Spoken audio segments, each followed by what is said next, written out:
Juan Ignacio Norite, doctor en agrónomo, se ha hecho su tesis doctoral en el Consejo Superior de Investigación Científica y la Científica en la Universidad de Idaho, Estados Unidos, y ha estado trabajando siempre en temas de gestión de recursos hídricos, digitalización, cambio climático. Y en este momento, cuando desde el colegio me preguntaba, oye, el tema de la inteligencia artificial que está tan de moda y tal, ¿cómo podemos ilustrar la aplicación de esta nueva tecnología en el ámbito agroalimentario, pues de las sesiones de Digital Innovation Hub, Agrotec, Andalucía, sobre inteligencia artificial, pues participó muy activamente en algunas de estas sesiones. Y bueno, pues puse a Ignacio para que nos diera la siguiente. Pues muchísimas gracias por la invitación. Un placer estar aquí rodeado de tantos conocidos, profesores, compañeros, y encantado de hablar un poco sobre los temas de inteligencia artificial relativa a la agricultura, que muchas veces nos centramos mucho en lo que es la inteligencia artificial, pero la agricultura tiene un potencial y unos niveles de desarrollo que son comparables con la inteligencia artificial que vemos en los telediarios y demás, pero que puede aportar mucho a la sostenibilidad de la agricultura y a todo su sistema. Me voy a presentar y así ya pues controlo. Como bien ha comentado, yo soy ingeniero agrónomo por la Universidad de Córdoba y trabajo actualmente en el IFAP. Esto ha salido mi presidenta. Ahora es un instituto de investigación, pero también de transferencia y de formación hacia el sector. Y nosotros intentamos hacer una investigación de calidad, pero que tenga una utilidad práctica sobre el sector y el contacto sea directo con el sector y aportando los niveles científicos iguales o superiores a un centro de investigación, podríamos decir, más tradicional. Cuando me plantearon hablar sobre inteligencia artificial, bueno, pues lo primero que me planteé fue, bueno, ¿qué definimos como inteligencia artificial? Inteligencia artificial es todo aquellas herramientas informáticas que nos van a permitir resolver problemas en el sector de la agricultura en el principal. Entonces, hice memoria y digo, bueno, al fin y al cabo, lo que nosotros hacemos en investigación es lo mismo. Es decir, tenemos un problema e intentamos buscar una solución a ese problema. ¿Cómo lo hemos hecho tradicionalmente? Pues lo hemos hecho tradicionalmente con las técnicas de experimentación. Entonces, de eso siempre así, ¿no? Pues, es que no sé. Sí, se queda ahí siempre, ¿no? Vale, bueno, es que alguna vez se va. Entonces, nosotros tenemos un problema y por medio de la experimentación buscamos una solución para intentar resolverlo, para dar una herramienta, para dar una estrategia que nos resuelva ese problema. Entonces, tenemos la experimentación. La experimentación no es algo novedoso. La experimentación, bueno, siempre me llamó la atención los restos arqueológicos de Moray, con la Inca en Perú, en el que ya hacían una experimentación en el siglo XV sobre el comportamiento de los cultivos en distintas condiciones del suelo. Pero actualmente, obviamente, los estudios meteorológicos son sistemas PACE de interacción y efecto del CO2 sobre los cultivos en Estados Unidos y hay en otras partes de Europa y de América. También estamos haciendo experimentación. Lo que estamos es intentando buscar soluciones, en este caso concreto, para la variabilidad climática, tan de moda con los aspectos de cambio.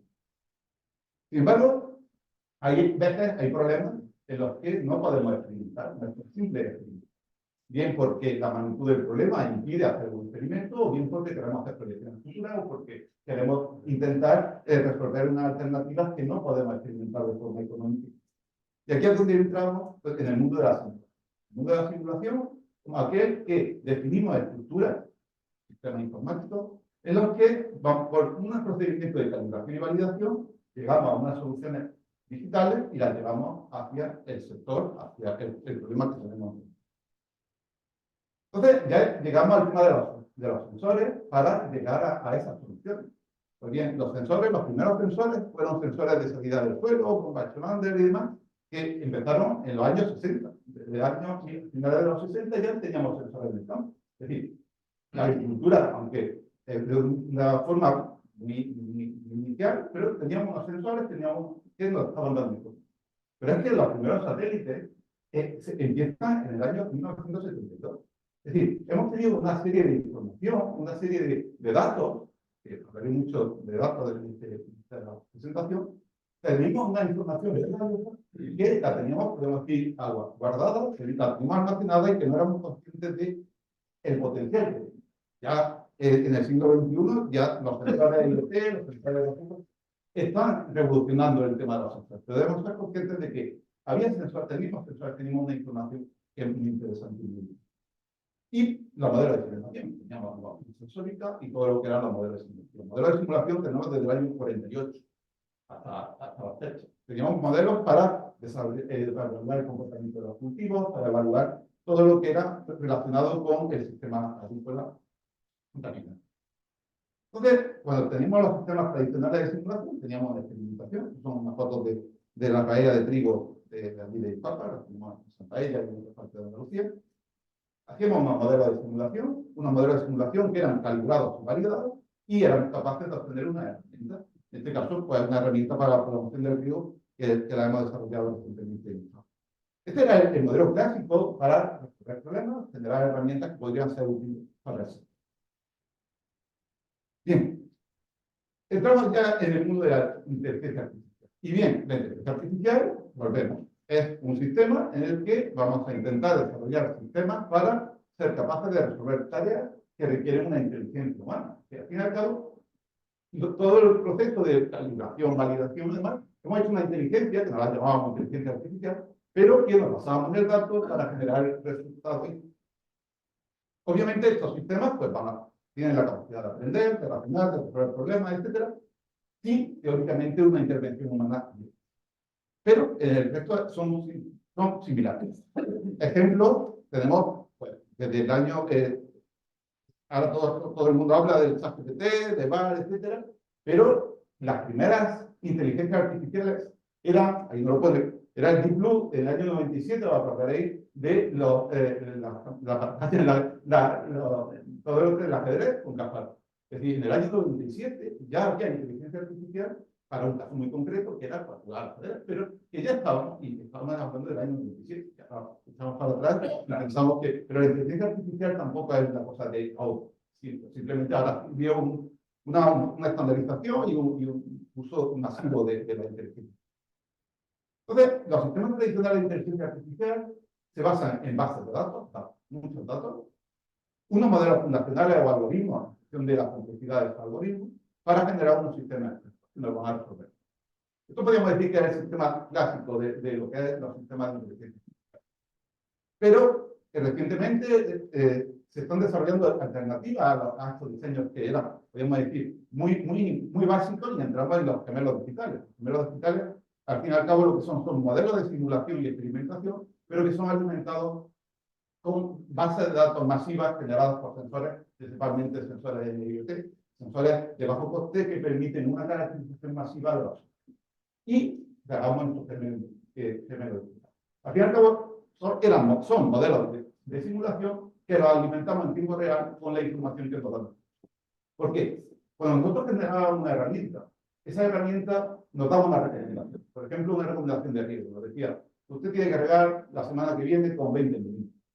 Pero si el agricultor no daba esos 20 milímetros, porque hubiera cualquier motivo, el modelo, la herramienta no sabía que no se habían dado esos 20. Con lo cual, a partir de ese momento, toda la información que iba a generar nuestro modelo era errónea.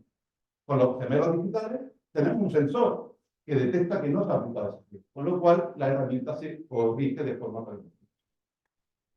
El paso siguiente fue intentar integrar, es un proceso que actualmente estamos viviendo, es integrar todo lo que es la experimentación básica, la experimentación con los modelos de simulación, con todo lo que son las bases de datos y los modelos fundacionales o los algoritmos. Y ahí surgen los sistemas expertos. Son sistemas en los que no hay una caja negra en el que metemos muchos datos y salen unos resultados, sino que hay unos procesos físicos basados en la física que nos van a permitir validar y comprobar que el resultado que nos está generando el modelo es un resultado válido para nosotros. Entonces, las ventajas de la inteligencia artificial van a ser claras. Nos va a permitir automatizar las tareas, nos va a evitar tener que hacer tareas repetitivas, vamos a incrementar la eficiencia, la productividad, vamos a tener una mejor toma de decisiones al tener una gran cantidad de datos, vamos a poder hacer una posibilidad de de hacer una personalización específica. ¿Ahora? ¿Mejor ahora? Una personalización del resultado que estamos dando en función de los datos que tenemos. Y lo que es más importante, vamos a tener sistemas que van a ser capaces de aprender de forma autónoma de todo lo que se está generando y todo lo que... Pero claro, la inteligencia artificial como tal tiene unos riesgos. Unos riesgos principalmente que van a estar asociados con la generación de resultados erróneos, lo que llamamos alucinaciones, principalmente porque consideramos los datos que son sesgados o que son erróneos. Y ahora aquí pongo Google, diréis, ¿y por qué ahora pone este hombre aquí Google Maps? Bueno, pues, aunque no hay inteligencia artificial, Google Maps todavía no utiliza inteligencia artificial, pero sí utiliza un dato. Y aquí, esto es el recorrido que nos dice Google Maps para ir desde Sevilla a Alifaba, donde yo trabajo. O sabéis dónde está Alifaba. Alifaba está a 500 metros de la antigua escuela de agrónomos y a 1000 del Hospital Reina Sofía. Pues bien, si os dais cuenta, Google Maps, esto es de esta mañana, nos hace dar un rodeo enorme por toda Córdoba, nos mete por un camino de tierra y después, no sé cómo, salta una valla y llegamos hasta el centro de Ifá para nada. Bueno, un error lo tiene cualquiera. Pues bien, esto nos dimos cuenta hace un año y se lo dijimos a Google, vaya, decir, no se lo dijimos. Hay un canal para hablar con Google. Hace un año y seguimos con el mismo problema. Es decir, nos encontramos con un dato erróneo, obviamente hay un dato erróneo, no pasa nada, pero dada la lejanía del que gestiona ese dato con la realidad, llevamos un año ya en Google, no estamos hablando de Google. Con lo cual, es un buen ejemplo de lo que pasa cuando dejamos a la inteligencia artificial, al dato, trabajar y generar sin una supervisión. Voy a hablar mucho de supervisión, voy a hablar mucho de validación de los resultados. Porque, y de acertar. Es decir, es muy importante que el que gestiona los resultados, el que valida los resultados, sea una persona que sepa de lo que estamos hablando y que conozca el sector del que estamos hablando. Por lo cual, es un ejemplo que es muy ilustrativo de lo que pasa cuando usamos mal datos. Y genera pues, lo que llamamos alucinación. El modelo, hay que tener mucho cuidado porque el modelo te va a dar un resultado, te lo da el resultado, como llegar de Sevilla a un paso. Pero, obviamente, no es correcto y esto tiene un problema. Es decir, aquí no se va a generar un gran problema simplemente de desconfianza, porque la próxima vez, que ya no ha pasado, que viene alguien de fuera y da un rodeo por Córdoba, pues dice, no confío ya en el conocimiento. En el sector de la agricultura, te voy a contar yo. Es decir, es un sector en el que cuando se comete un error en la argumentación que estamos dando, hay una desconfianza, obviamente tenemos una pérdida de valor hacia la gente. Lo cual hay otros problemas en la inteligencia artificial. Cuando, obviamente, hay una máquina a la que genera el resultado, hay una falta de diversidad, un exceso de confianza que nos va a impedir nuevas tendencias, nuevas estrategias. Poniendo el mismo ejemplo, nos va a llevar siempre en Google, siempre nos va a llevar por el mismo camino, muchas veces equivocado, pero también puede ser incorrecto. Pero es verdad que si queremos conocer nuevos, es difícil que Google no lo pueda. Y hay un gran problema. Estamos utilizando datos. En la agricultura y en muchos sectores vamos a entrar en el problemático mundo del dato, que después hablaré de él, en donde pueden ocurrir violaciones de la privacidad y de qué se hace con ese dato más allá de inicialmente el inicial, el origen. Otro tema importante es la falta de transparencia, es decir, no sabemos, al fin y al cabo, los modelos fundacionales, los modelos de inteligencia artificial, cómo funcionan, y al final son sistemas tan complejos que no llegamos ni a entender cómo funcionan. Igual que un modelo de simulación podríamos intentar entender, como ingenieros podríamos entender, hay un balance de agua, etc., podríamos intentarlo. En un modelo de este tipo, un modelo de inteligencia artificial, no somos capaces. Al fin y al cabo, unas funciones muy complejas en las que no vamos a entenderlo. Y eso también es peligroso. Y, por último, la simetría en la implantación. Es decir, un sistema novedoso en un ámbito como el agrícola, vamos a tener diferencias entre sectores, entre agricultores, etc. Con lo cual también hay un problema a la hora de implantar la inteligencia. Pero esto, lo que he comentado es general, pero específicamente para la agricultura, además nos vamos a encontrar con una alta heterogeneidad. Es decir, nuestros sistemas, es decir, nosotros cuando hablamos de conductores, estamos hablando de modelos de coches distintos, pero pensar la variabilidad que tenemos, tanto espacial como temporal, en los temas de agricultura. Sistemas diferentes, totalmente extensivos, superintensivos, formación, etcétera. Vamos a tener una serie de componentes muy interesantes, muy importantes que nos van a condicionar la inteligencia. Un aspecto muy importante también es la fragmentación en las herramientas de apoyo. Es decir, tenemos una cantidad bastante grande de sistemas que intentan ayudar a la agricultura, pero que no hablan entre ellos, que son totalmente independientes y que no nos van a permitir, por lo tanto, después lo veremos, cuando tenemos que resolver un problema que no está inicialmente contemplado, pero que nos surge de él. Y también el tema de incertidumbre. Es decir, la agricultura es un sector que está sometido a una gran cantidad de incertidumbre. Voy a detalladamente un poquito.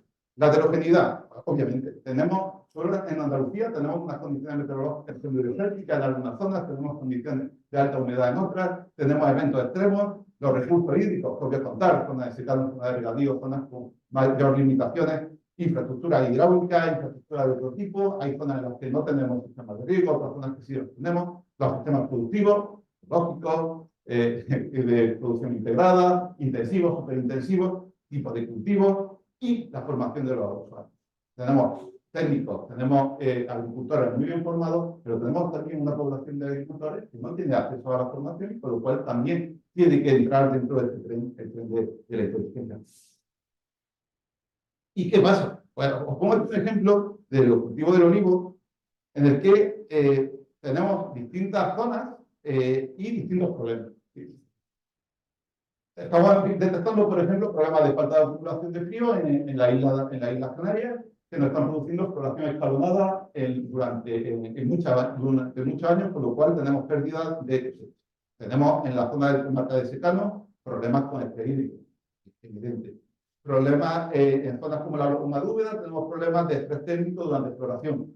En zonas de las comarcas de Jaén todavía tenemos daños por heladas, con heladas, etc. Tenemos una distinta heterogeneidad para un caso concreto que es el olivar. Después desarrollaremos esto. ¿Qué consecuencias? Respecto a la fragmentación y la incompatibilidad del sistema, pasa igual. Es decir, nosotros tenemos grandes inteligencias artificiales en las que, ChatGPT, etcétera, en el que podemos decir que tenemos millones de datos para un único problema. Y conseguimos esa base de datos. El problema es cuando para la agricultura nos encontramos pequeños nichos para regar el tomate de almería, para hacer la programación de riego en la comunidad de regantes. Esos sistemas son muy especializados y ya no tienen la cantidad de datos que deberíamos de tener a la hora de alimentar nuestros modelos de inteligencia. Después hablaremos de esto. Y después, obviamente, las soluciones que van a generar pues van a ser muy específicas para el problema que fueron alimentados, que fueron entrenados. Cuando nos encontremos con otro problema, esos sistemas van a estar totalmente fuera de utilidad. Y así nos encontramos lo que he comentado. Nos encontramos con sistemas que funcionan relativamente bien a nivel local. Podemos resolver el problema de la sequía, podemos poner una...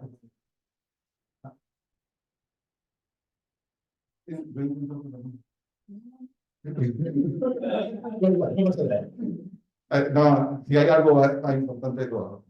La cuestión es que tenemos sistemas que funcionan relativamente bien, somos capaces de sistemas de alerta, de estrés térmico o de heladas, pero tienen problemas como de poder. Ahora no vamos. Ahora. Y el tema de la incertidumbre. Es decir, no sabemos realmente, ¿qué voy a contar del pronóstico meteorológico? No sabemos realmente cuáles van a ser las estimaciones, cómo se van a comportar nuestros sistemas si no sabemos cuánta agua va a llover de aquí a 20 días. Cuando hablamos de cambio climático, ¿qué voy a contar? La disponibilidad de recursos. Es decir, no sabemos con qué cantidad de agua vamos a poder regar el verano que viene. Tenemos una serie de incertidumbres que normalmente en otras inteligencias artificiales no funcionan así. Vamos a tener problemas también de desarrollo tecnológico, temas de mejora vegetal, nuevas enfermedades, nuevas plagas. Son incertidumbres que son muy específicas de la agricultura. Por lo cual tenemos que adaptar nuestros sistemas también a estas nuevas específicas. Son temas específicos. Bien, una vez que tenemos todo el marco, ¿qué herramientas tenemos? ¿Cuáles son las bases para implantar una inteligencia artificial en la agricultura del siglo XXI? Bueno, pues tenemos, haciendo una búsqueda, la verdad que tenemos una serie de información totalmente gratuita que ya está disponible para iniciar todo lo que son los modelos de balance, todos lo que son los modelos, todo lo que son la inteligencia artificial aplicada a la agricultura. Tenemos la red de información agroclimática, no solo de Andalucía, sino de toda España, con la RSIAR, pero también tenemos pronósticos meteorológicos, tenemos incluso empresas privadas que también tienen sistemas de clasificación meteorológica, y con los modelos como por ejemplo el modelo ICIMI de modelos de cambio. Para la caracterización de la superficie terrestre tenemos Google Earth, que nos va a permitir, nos da una serie de información de gran utilidad y muy específica, tanto del tema de caracterización de temperatura, el mapa de cultivo, etc. La plataforma Copérnico, la plataforma auspiciada por la Unión Europea, que también nos va a dar información sobre el cambio climático, sobre el mantenimiento de la atmósfera, principalmente Copérnico es más conocido por los satélites Sentinel. Pero también, y ya cada vez más, estamos intentando que las bases de datos que estaban almacenadas en los organismos de investigación estén también a disposición de todo lo que es el sector. La RAEA, seguro que conocéis mucho la RAEA, la red de ensayos de trigo y de otros cultivos, principalmente, pero es verdad que la de trigo son datos que están a acceso de todo el sector para ser utilizados y de hecho ya se están utilizando. Los bancos de germoplasma, aquí os enseño una foto del banco de germoplasma del olivo, en el que tenemos pues, información en los últimos 40 años sobre todo el tema de variedad y dinámica del olivo. Y modelos, por ejemplo, el modelo que está integrado dentro de Google y que nos permite, por ejemplo, mapas de la transpiración de los cultivos en los últimos 35 años. Es decir, son información que tenemos ya sobre la agricultura y que va a ser muy útil para caracterizar. También tenemos sistemas de caracterización de sistemas naturales, la red de GIAN, también de la Consejería de Sostenibilidad. En este caso, nos da información principalmente sobre sistemas naturales. O, por ejemplo, pongo una cosa muy interesante que son las redes de FENOCAM, son redes de cámaras que están por todo el mundo. Ahora mismo hay 740, que son mapas, son cámaras que nos van a permitir la tecnología de los cultivos. Pues son cámaras que están en directo y tenemos información principalmente de sistemas naturales. Pero es verdad que buscando, encontré que también hay, por ejemplo, aquí, el recuadro es de parcelas de Sevilla. Aquí en Sevilla son cámaras que están a las 24 horas del día emitiendo información, en este caso, para determinar la tecnología de los cultivos y de los sistemas naturales. Entonces, tenemos mucha información, pero es que después, a nivel europeo, los modelos, todos los que son los proyectos y demás de investigación también se están volcando a tener modelos que nos permiten información que nos permita desarrollar nuestros modelos. El proyecto AgriData Space o el portal de datos científicos que estamos también desarrollando en Europa. La Comisión Europea tiene igual la base de datos con millones de datos y el Sistema de Información de Explotaciones Agrarias, el SIEG, del Ministerio, que próximamente vamos a tener también acceso a todo lo que es el cuaderno digital agrario y toda esa información también la vamos a tener accesible desde esta base. Esas son, podríamos decir, las bases. Pero también tenemos todo lo que son los sensores. Es decir, los sensores nos van a permitir dar una información en tiempo real. Ya lo estamos haciendo con la estación meteorológica, las sondas de humedad, los sondadores volumétricos. Son sistemas que nos van a permitir. Tenemos muchos datos, pero estos datos ya están conectados a la red. Son datos que nos están ya permitiendo tener información en tiempo real de lo que está ocurriendo. Sistema de flujo de savia, en cultivos, dendrometría, surgencia de hojas. Son muchos los sistemas que tenemos en la actualidad para poder caracterizar nuestros sistemas. Y los sensores IoT. Los sensores IoT son sensores que, por su bajo coste y por su teóricamente buena conectividad, nos van a permitir hacer una caracterización masiva de nuestros sistemas. Humedad del suelo, temperatura del aire, concentración de CO2. Es verdad, analizando todos los sensores que tenemos disponibles de IoT, que están pensados para una caracterización más del sistema, más que de los cultivos. Y eso creo que va a ser un punto también de desarrollo a medio y largo plazo también para estos sistemas. En cámaras, ¿qué voy a contar? Cámaras LIDAR, cámaras multiespectrales, cámaras hiperespectrales, MIR. Es decir, vamos a tener una información totalmente con distintas plataformas, como satélites Landsat, satélites Sentinel, y que van a permitirnos jugar con las distintas. Y he incluido aquí a la derecha dos nuevas, que son los hubs, que son sistemas son globos dirigibles, al fin y al cabo que los ocupamos con cámaras y que están a alta altura y que funcionan como satélites. Pero una cosa muy interesante que estamos viviendo ahora son los nanosatélites. De hecho, hace un par de semanas se lanzó el primer nanosatélite andaluz, Platero, que nos va a permitir tener información con una resolución de 4 metros. Es decir, una resolución de 4 metros, ya yo a mi agricultura ya digo, ya vamos a poder ver los olivos, porque muchas veces, siempre, cuando estamos trabajando con satélites, siempre el problema que hemos tenido es que no somos capaces de ver el olivo. Es decir, empezamos con resoluciones de 100 metros, 30, 10, pero Sentinel tiene 10 metros. Los satélites que se están utilizando ahora, ¿sabéis? Para el tema de la subvención agrícola, pero todavía no somos capaces de ver el olivo. Con 4 metros ya vamos a poder empezar a ver el olivo, vamos a poder ya identificar y diferenciar ciertas vegetales.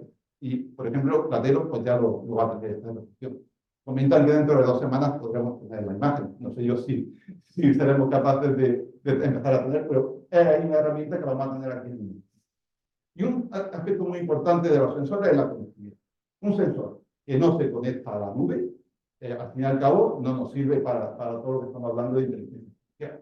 Con lo cual, en los últimos años, es verdad, y hay que reconocerlo, hace pocos años, cuando nosotros empezábamos con estos temas, es verdad que no teníamos conectividad, no teníamos acceso. Es decir, nosotros, sabéis, estamos al lado de Córdoba y no éramos capaces de conectarnos. Y empezamos con algunos proyectos con Telefónica, con Fireware y demás, y es que no teníamos cobertura. Y dijimos, pero bueno, ¿cómo vamos a tener? Es verdad que en los últimos años, a través de el IoT y demás, es verdad, los mapas de cobertura están ya mucho más. El último mapa de cobertura, que creo que es de Vodafone, que prácticamente cubre todo el territorio andaluz, con lo cual ya estamos avanzando en el tema de la conectividad.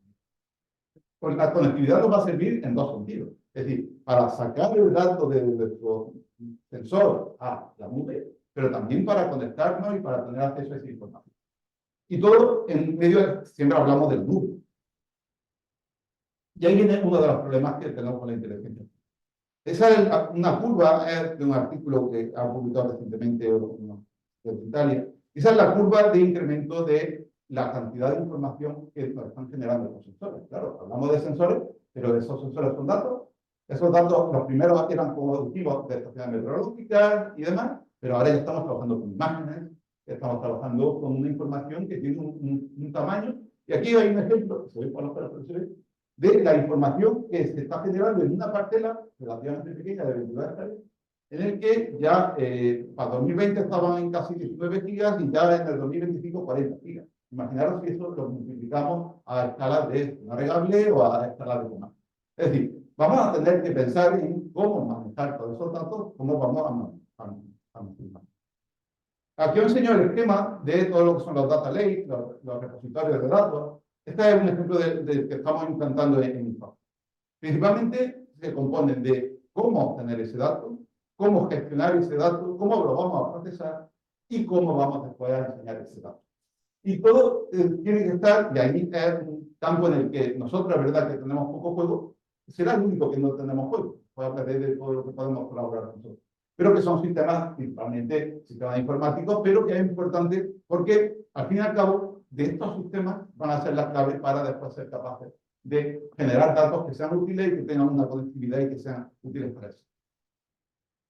Y estamos en los centros de supercomputación. Los centros de supercomputación son, al fin y al cabo, todos los sistemas que nos van a permitir tener la información accesible y el procesamiento de esa información, que no va a ser.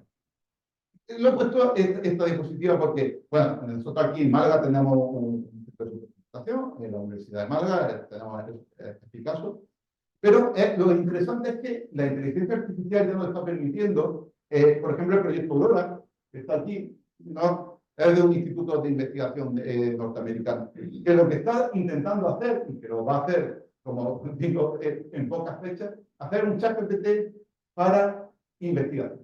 Investigación de todo ámbito. ¿Qué nos va a permitir? Pues igual que ahora preguntamos en el ChatGPT sobre cualquier cosa, pero la base de datos no está correlacionada con las publicaciones científicas. Pues bien, Aurora va a estar conectada con todas las publicaciones.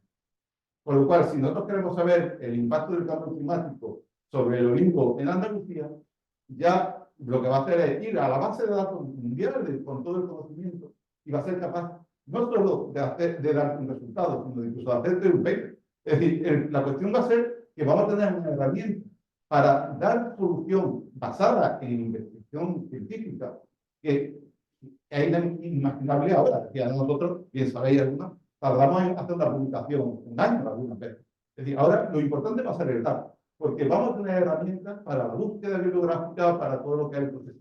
Por lo cual, son herramientas muy importantes y muy interesantes para todo lo que es la gestión del conocimiento y en la agricultura. Ahora va a tener todo el ámbito de la investigación, de la ciencia, pero obviamente también la agricultura y la producción ambiental.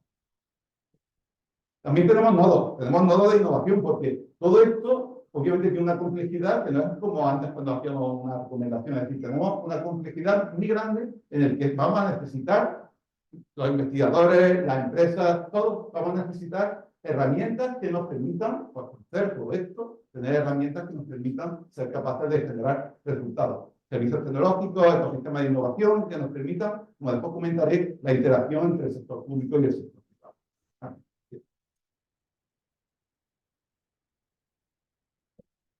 Y llegamos al tema del dato.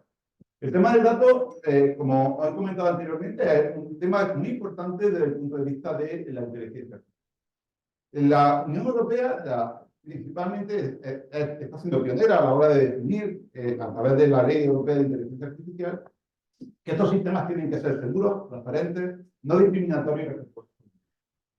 Bien, y indica, los sistemas de inteligencia artificial deben ser supervisados por personas para evitar fraude artificial. Hay ejemplos, tampoco es que sea una cosa evidente. Pero tenemos que tener cuidado porque en relación a la propiedad intelectual, por ejemplo, pues se habla de la necesidad de un sistema de transparencia. Es decir, ya no somos tan claros a la hora de definir de quién es el dato y cómo gestionar ese dato.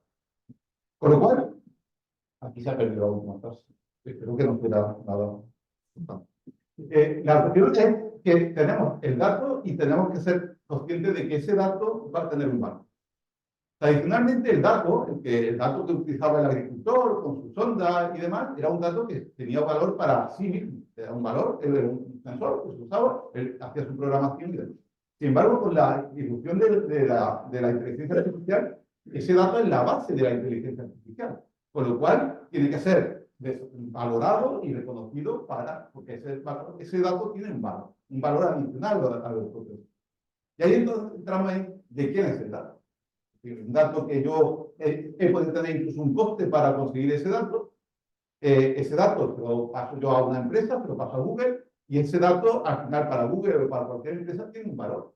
Que a mí me ha costado obtener ese dato, no tengo ningún beneficio por ese dato. Y aquí hay ahora mismo, y estamos viviendo ahora podríamos decir una guerra. Es decir, Europa es más consciente de que el dato debe de ser del tipo más dato. Pero Estados Unidos y China, por ejemplo, no lo tienen tan claro. Y consideran que el dato es una cosa pública que puede ser usada y puede ser. Por lo cual ahí había una guerra y va a ser totalmente decisiva a la hora de los temas de privacidad, los temas de valorar ese dato.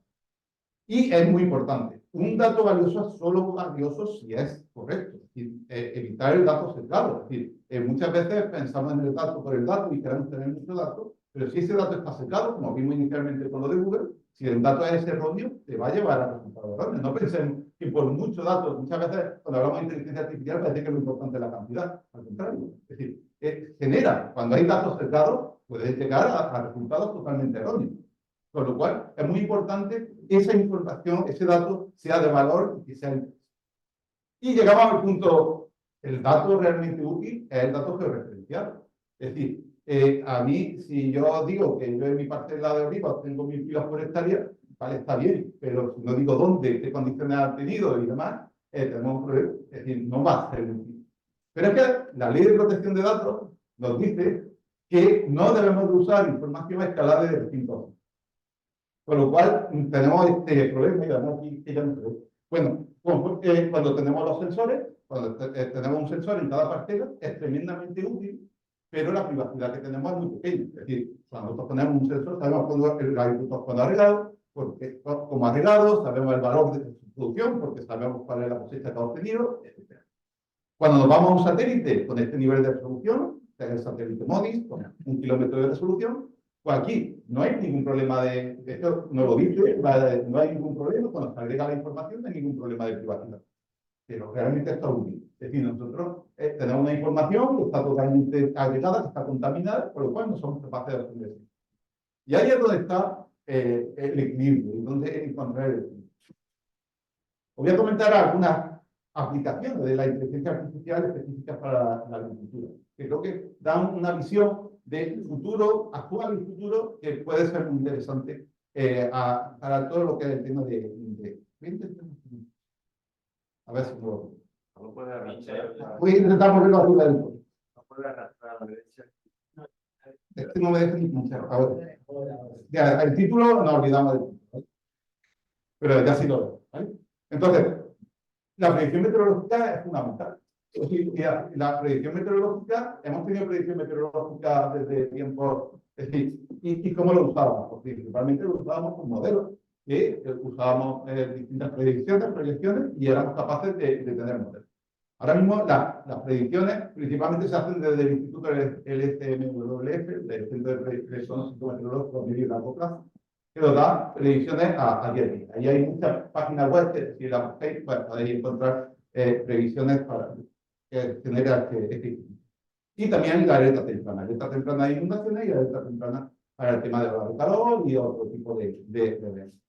Pues bien, la inteligencia artificial también está metida en este mundo y lo que ha hecho ha sido aprovecharse de todos los datos, la serie histórica de los datos meteorológicos que tenían almacenados WWF y los organismos de investigación del clima, y ya ha creado su propia inteligencia artificial para el pronóstico de tiempo.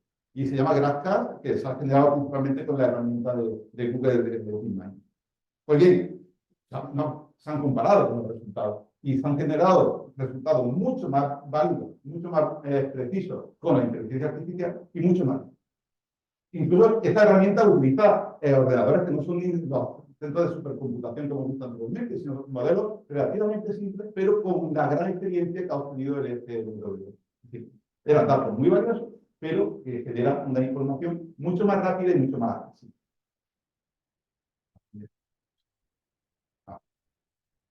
¿Qué os voy a decir de la monitorización de los cultivos? Es decir, esto es, podríamos decir, una de las aplicaciones más evidentes que estamos utilizando la inteligencia artificial para identificar, para localizar plagas y enfermedades dentro de nuestros cultivos o identificar deficiencias nutricionales, identificación de estrés hídrico, identificación de malas hierbas, ¿no? Ya somos capaces, con la inteligencia artificial y con la visión artificial, somos capaces de identificar dónde están nuestras malas hierbas, qué parcelas están con estrés hídrico, qué parcelas están sufriendo alguna deficiencia nutricional. Pero es que utilizando esta misma tecnología podemos determinar la tecnología, hacemos qué tipo de exploración tenemos algún problema con la exploración, o qué cosecha vamos a obtener, principalmente con técnicas de visión artificial. Aquí estas son algunas gráficas que son, os sonará esta X es la X de los más. Es decir, ya las grandes corporaciones tecnológicas están metidas en temas de visión artificial y que, igual que identifican a una persona, son capaces de identificar una madera, identificar el grado de madurez de un cultivo o identificar dónde puede haber un problema de estrés hídrico o de cualquier otro. Y también otro es la predicción de cosecha, pero utilizando la experimentación, los modelos de cultivo, la teledetección y los modelos fundacionales de inteligencia.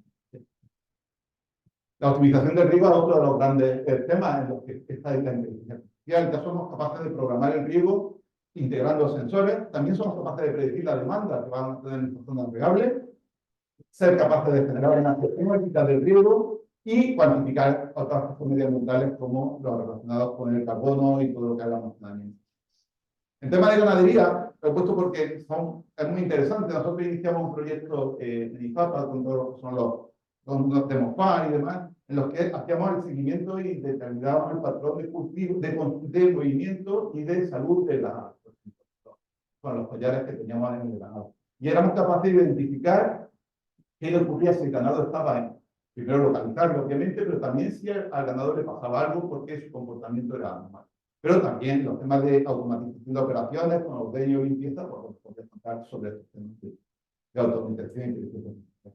Y en el sector agroalimentario pasa algo parecido. Los sistemas de monitoreo, los sistemas de trazabilidad nos están permitiendo identificar y detectar fraudes, identificar si un aceite de oliva es virgen, a través de sistemas de detección, etcétera. Son sistemas que nos están permitiendo tener mucha información y también sistemas de predicción de demanda, optimización de resultados.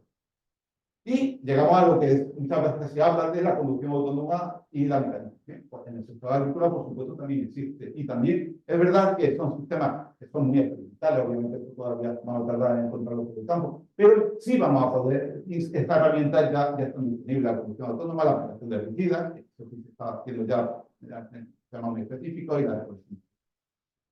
Pero lo importante de todo esto es la integración de estos. Sí, ser capaces de que los sistemas no funcionen de forma autónoma, de forma sin estar informados. Por lo cual, tenemos que llegar a sistemas en el que haya un control del clima, un riego, un control automático. Y eso se está haciendo ya en algunos centros experimentales en temas, por ejemplo, de invernaderos. Es decir, en invernaderos ya se está llegando a estos niveles de automatización. Y se basan principalmente en las tres pilares que comentamos anteriormente. Un conocimiento de la fisiología del cultivo, el sensores y un algoritmo de aprendizaje por refuerzo, bien, que son capaces incluso en algunos ensayos en el que la propia inteligencia artificial tiene ensayos que ha definido la inteligencia artificial. Es decir, si yo quiero ver qué sistema funciona mejor, pero tengo unos datos limitados, pues creo mi propio ensayo. Y la inteligencia artificial dice, tengo falta de datos con estrés hídrico, por ejemplo, pues genero mi experimento con inteligencia artificial con estrés hídrico. Con lo cual, llegamos ya a un nivel de generar soluciones de forma ya muy autónoma y muy interesante. El futuro. Principalmente debemos de considerar, lo vi muy interesante esta aproximación, pero el pensamiento creativo, el pensamiento integrador debe de quedar en manos del humano, de los ingenieros, que nos permita tener una visión en conjunto. Pero después el pensamiento analítico, a través de los perfiles tecnológicos especializados, sí podemos dejarlo en manos de la inteligencia. ¿A qué riesgo nos vamos a enfrentar? Como he dicho, una generación de soluciones incorrectas, porque los sistemas son muy complejos y la cantidad o la calidad del dato no va a ser suficiente para ser capaz de resolver eso. La atomización del sector es un tema muy importante. Es decir, ahora sabéis que cuando vamos a comprar un sensor, ese sensor no se habla con el sensor de la empresa de enfrente porque tiene unos protocolos de comunicación diferentes.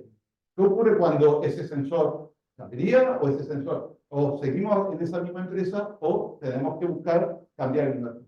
Los sistemas interoperables y con entorno abierto van a tener que ser, sí o sí, en un futuro, los sensores que se utilicen.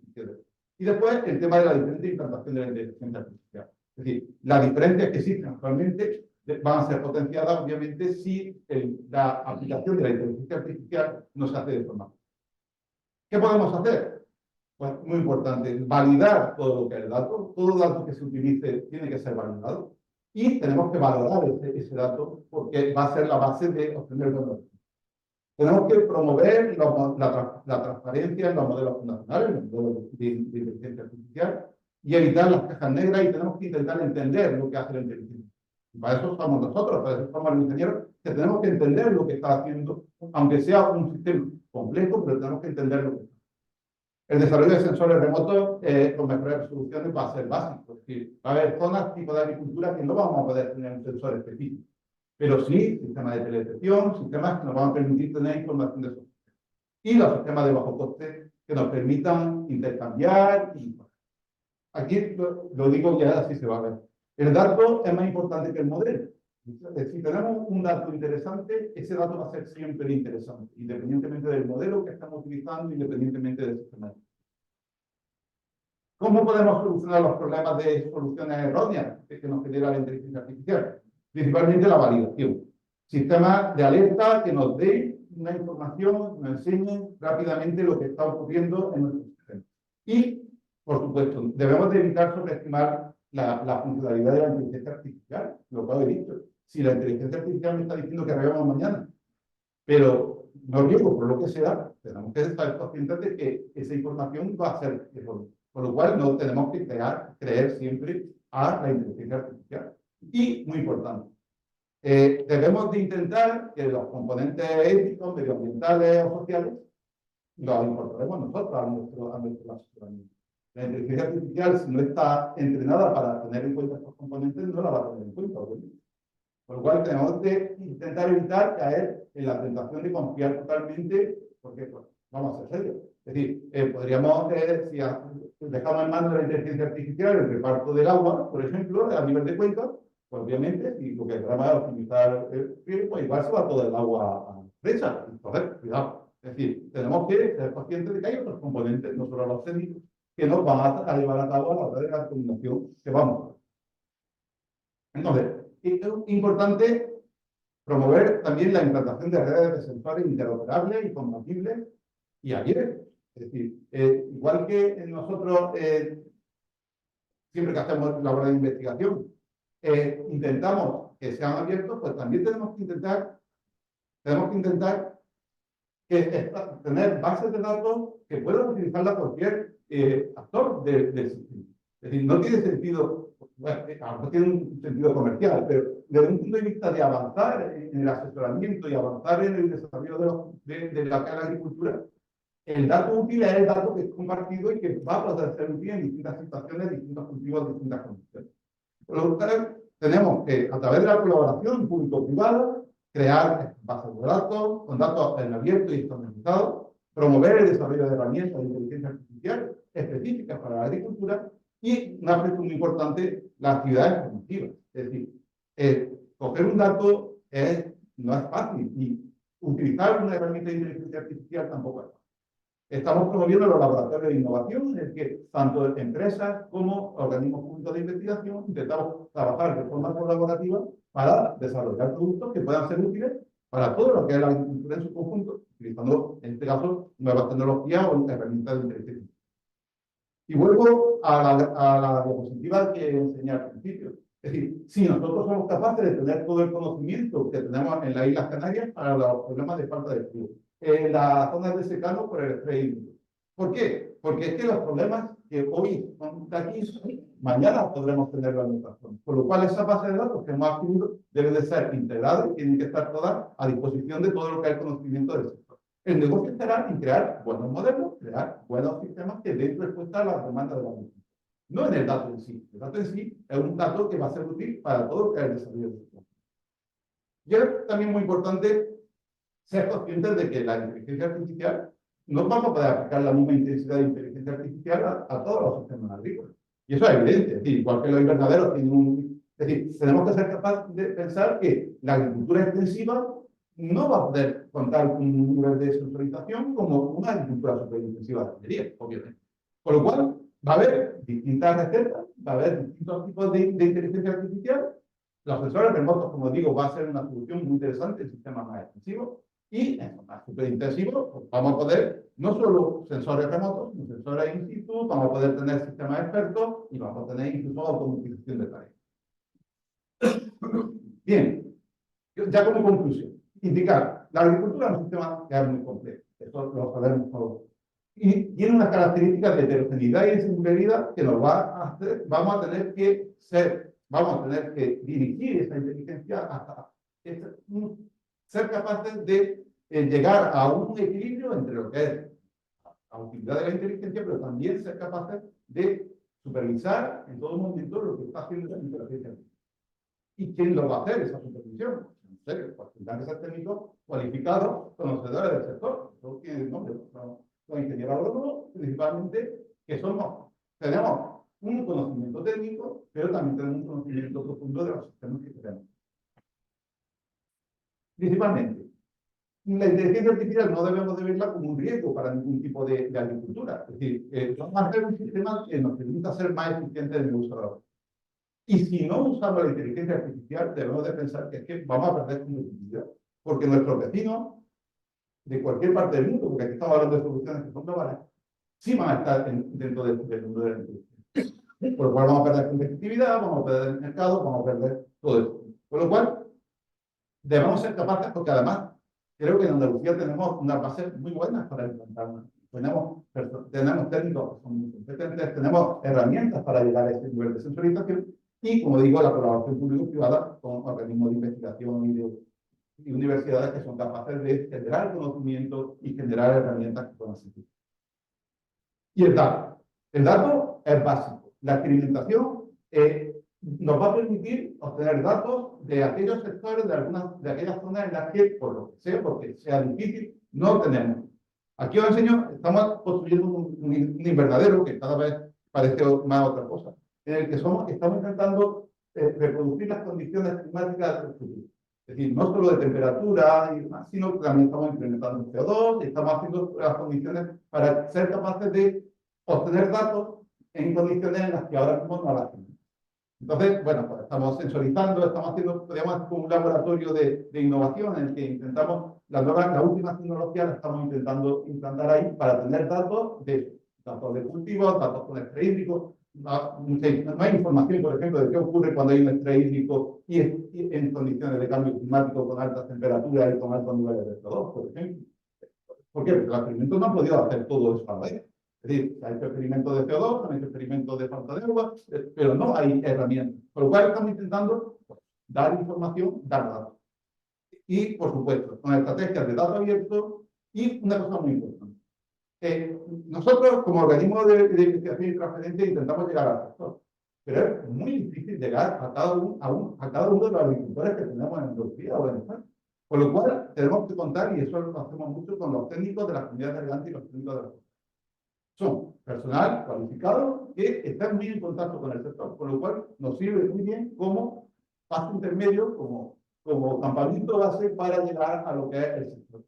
Y lo estamos dando y creo que es una herramienta muy útil y que debemos de tener una mayor conexión a través de la formación y de la extensión a la vez. Y ya por penúltima diapositiva, el papel del ingeniero agrónomo. Es decir, el papel del ingeniero agrónomo en este mundo, pues es que va a ser base. Está haciendo base. Es decir, va a ser el que genere los datos, como hemos dicho, que es la base para todo lo que es la inteligencia artificial en la agricultura. Pero va a ser también el que supervise ese dato y el que controle que los resultados que está generando la inteligencia artificial son correctos. Pero es que también va a ser el formador y el que va a transferir esas herramientas que se generan con inteligencia. Y, muy importante, como estamos en contacto con el sector, vamos a detectar cuáles son las necesidades del sector y también detectar qué herramientas no específicas para la agricultura pueden ser utilizadas para la agricultura. Las herramientas de pronóstico meteorológico no se están haciendo para los agricultores, pero son muy útiles para nosotros. Pues así tenemos que ser capaces de... Y, por supuesto, que no nos dé miedo entrar en la inteligencia artificial. Es decir, hay muchas herramientas. A mí me hace mucha gracia porque muchas veces se habla del científico de datos. Y el científico de datos nos da charlas sobre inteligencia artificial. Vale. Pero es que las herramientas que utiliza el científico de datos, nosotros podemos usarlas, podemos aprenderlas. Pero el conocimiento de la agricultura, el conocimiento del sector, no lo va a tener nunca un científico de datos. Con lo cual, digo, herramientas como en que programar en Python, hacer, pues se aprende todo. Entonces, tenemos un campo en el que podemos dar soluciones utilizando las nuevas tecnologías y promover y desarrollar nosotros mismos herramientas de inteligencia. Y ya por último, tenemos que pensar que la inteligencia artificial evoluciona de forma muy rápida. Y en eso también tenemos que ser muy conscientes. Es decir, estamos hablando de la inteligencia artificial generativa, el ChatGPT, que empezó el año pasado, allá hace un año del ChatGPT. Pero es que ese fue solo el primer paso. Es decir, ya estamos hablando del ChatGPT 5.0, que va a ser la inteligencia, lo llaman la inteligencia de las máquinas, AGI, la inteligencia artificial, pero es que ya está el tercer escalón, que es la inteligencia artificial, que ya tiene conciencia de que existe y de que es una máquina y de que tiene conciencia propia. Eso es futuro. Pero sí tenemos que ser conscientes que hay amenazas en esta nueva inteligencia artificial, que tenemos que ser conscientes de que tenemos esos problemas, pero que no debemos de tener, simplemente de ser capaces y saber cuáles son las limitaciones y ser capaces. Y ya por último, la computación cuántica. La computación cuántica es, en paralelo, otro desarrollo que va a revolucionar el mundo de la agricultura, con mejoras genéticas, con nuevos fertilizantes, nuevos fitosanitarios, y que, como he dicho con la inteligencia artificial, tenemos que estar ahí, tenemos que ser parte fundamental, puesto que el conocimiento del sector y el conocimiento de los problemas del sector, pues solo lo tenemos los ingenieros que estamos.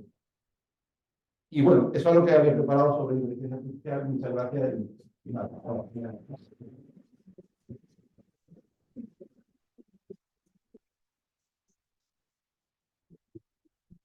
¿Algunas preguntas que quieran hacer alguien?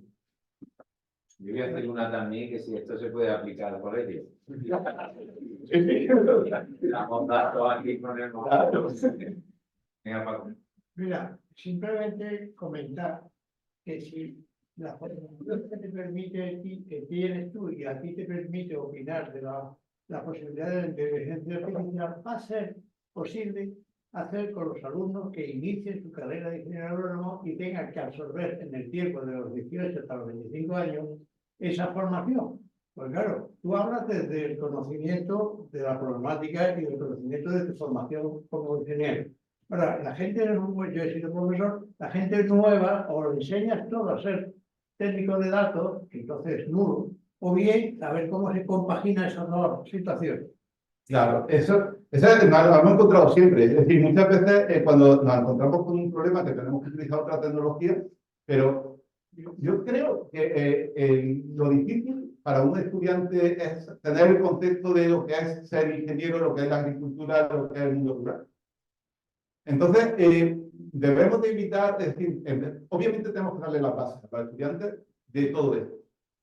Es verdad que ha evolucionado mucho la universidad. Yo ahora tengo un hijo estudiando agrónomo y ya no es lo mismo que estudiaba lo que estudié yo hace 30 años, tantos años. Yo creo que se están dando las bases. Es decir, pero tenemos que ser muy cuidadosos de que estas bases tienen que también entrar dentro de los sistemas formativos de los ingenieros. Porque es que si no, nos van a querer expulsar. Cuando, obviamente, nosotros algunas veces intentamos hacer un modelo y habrá pasado mucho a vosotros. Lo difícil que es explicarle a un ingeniero de datos, un informático, lo que queremos hacer, aunque sea un balance de datos, si es que no son capaces de entenderlo. Y no es porque, sino simplemente porque su formación pues, está estructurada de otra forma. Entonces, yo creo que lo difícil lo tiene ya el ingeniero agrónomo, aunque esté empezando. Es decir, lo importante es, y bueno, aquí está Rosa, es las bases para ser capaces de afrontar un problema. Al fin y al cabo, el ingeniero agrónomo era para eso, es decir, afrontar y usar las herramientas para resolver un problema.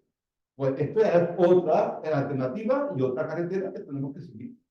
Y las bases, como os digo, son bases totalmente accesibles. Es decir, si un estudiante de informática es capaz de saber las bases, nosotros vamos a poder saber.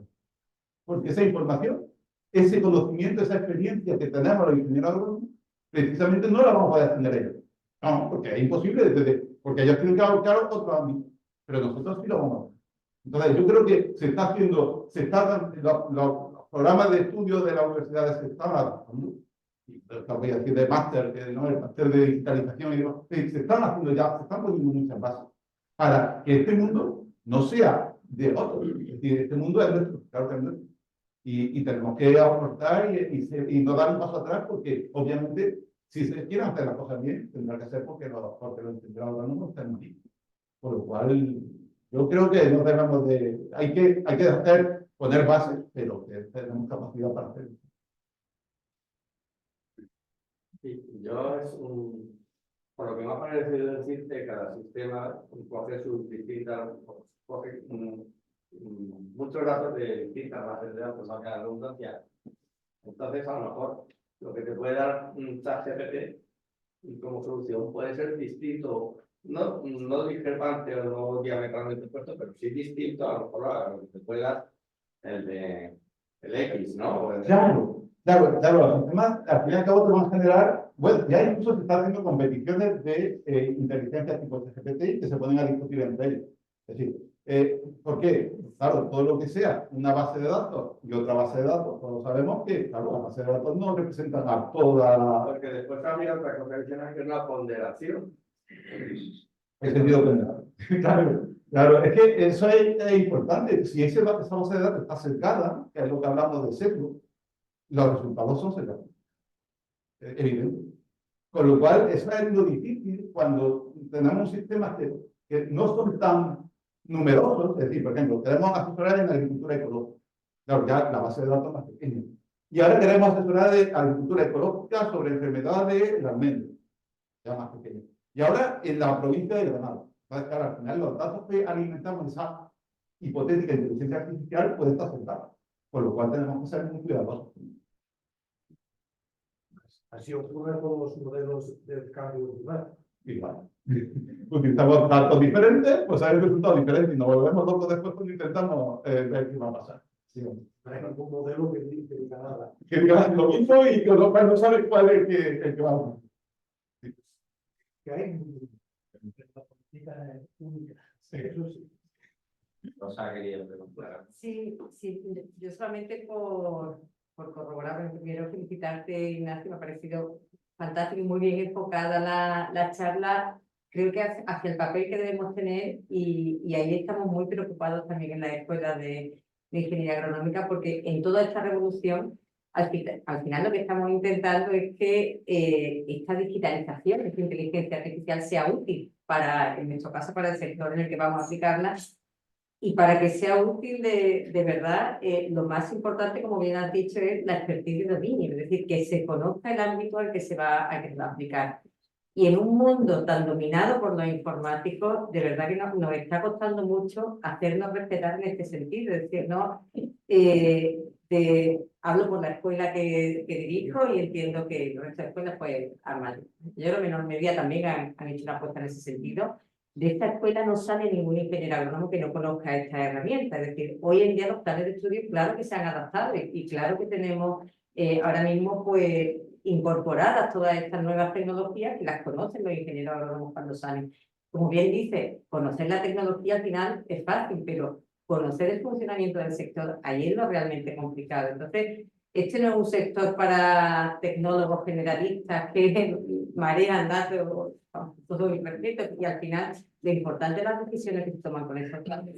Y para eso, ahí tenemos un campo enorme que, como bien dice, no nos debe asustar y por el bien de nuestro sector hay que posicionarse sí o sí, porque es que esto no, es decir, aquí no van a venir los informáticos a tomar decisiones en el sector. Es decir, ¿no? Porque además es que un ingeniero industrial, pues al fin y al cabo trabaja con tornillos, trabaja con hierro, trabaja con sistemas, podríamos decir, estáticos. más o menos estático, efectivamente. Pero nosotros somos más parecidos a un médico, que tenemos un ser vivo, que tenemos que interactuar con él y que hay otros componentes, no solo el técnico de 2+2, sino que hay otros componentes, los que obviamente pues, no puedes distribuir todo el agua en un sector o hay una agricultura ecológica que no que hay. Es decir, entonces, ese conocimiento, os digo, es que no, aunque quieren, no son capaces de entenderlo. ¿Y qué pasa? Porque al final, pues muchas veces, lo que yo he hecho, pues yo me hago mi propia herramienta.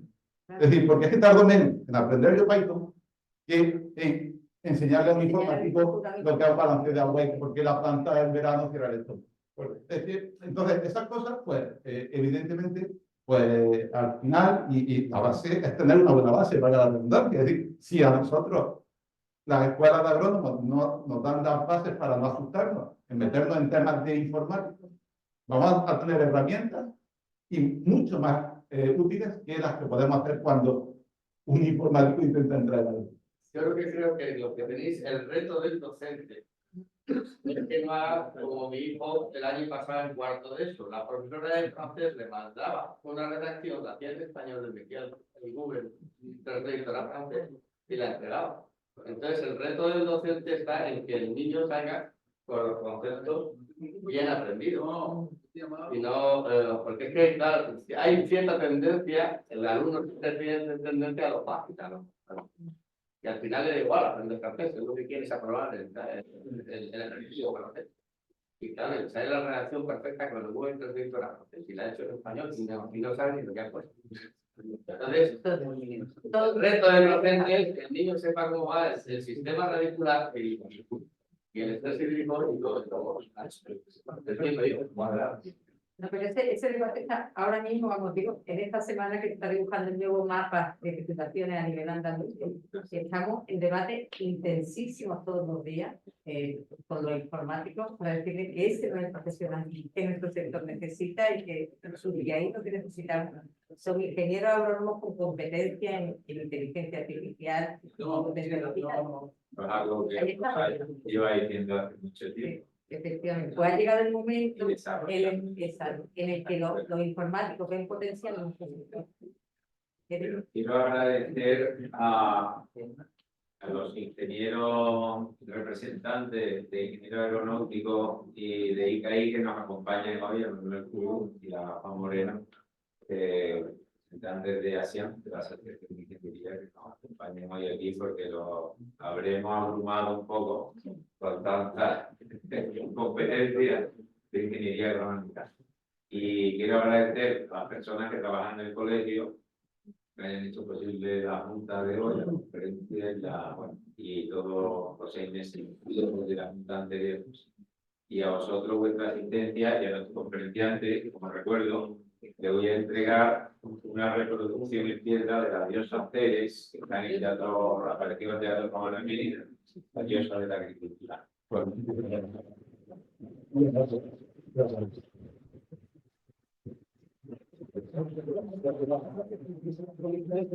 Y ahora tenemos una comida de fertilización y a los postres habrá un sorteo de regalos de Navidad. Aquí hay una foto. Ah, Sácanos sí. entrega. Vale.